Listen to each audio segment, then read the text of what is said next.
अथर्व दौलतनं गाठला 2.5 लाख टन ऊस गाळपाचा टप्पा। डिसेंबरच्या दुसऱ्या पंधरवड्याची ऊस बिलं शेतकऱ्यांच्या खात्यावर करण्यात आली जमा। शेतकऱ्यांच्या सर्वांगीण विकासासाठी कारखाना नेहमीच कटिबद्ध राहणार असल्याची प्रशासनाची ग्वाही।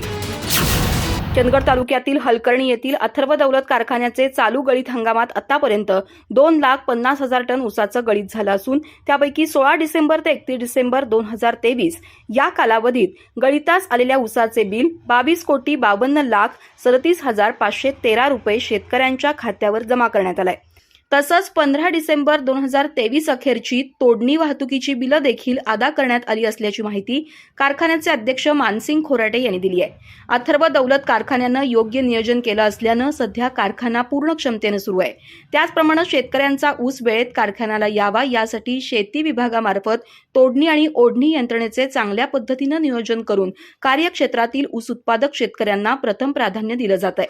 दरवर्षीप्रमाणे अथर्व दौलत कारखान्यानं शेतकऱ्यांची ऊस बिलं वेळेत अदा करण्याची परंपरा कायम ठेवली असून 3,100 प्रमाणे ऊस बिलं जमा करण्यात येत आहेत, जी FRP पेक्षा जास्त आहेत। कारखान्याकडून ॲग्रोमोटो इंडिया प्रायव्हेट लिमिटेड यांच्या सहकार्यातून हुमनी कीड नियंत्रण तसंच शेतकऱ्यांच्या एकरी ऊस उत्पादन वाढीसाठी गटवार प्रात्यक्षिकं घेऊन शेतकऱ्यांना मार्गदर्शन करण्यात येत आहे।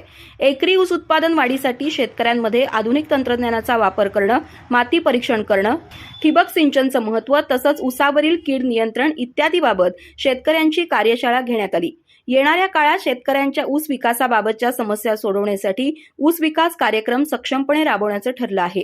शेतकऱ्यांच्या सर्वांगीण विकासासाठी कारखाना नेहमीच कटिबद्ध राहणार असल्याची ग्वाही व्यवस्थापनामार्फत देण्यात आली। यावेळी पृथ्वीराज खोराटे, संचालक विजय पाटील, युनिट हेड महेश कोनापुरे, सचिव विजय मराठे यांच्यासह कारखान्याचे खाते प्रमुख उपस्थित होते।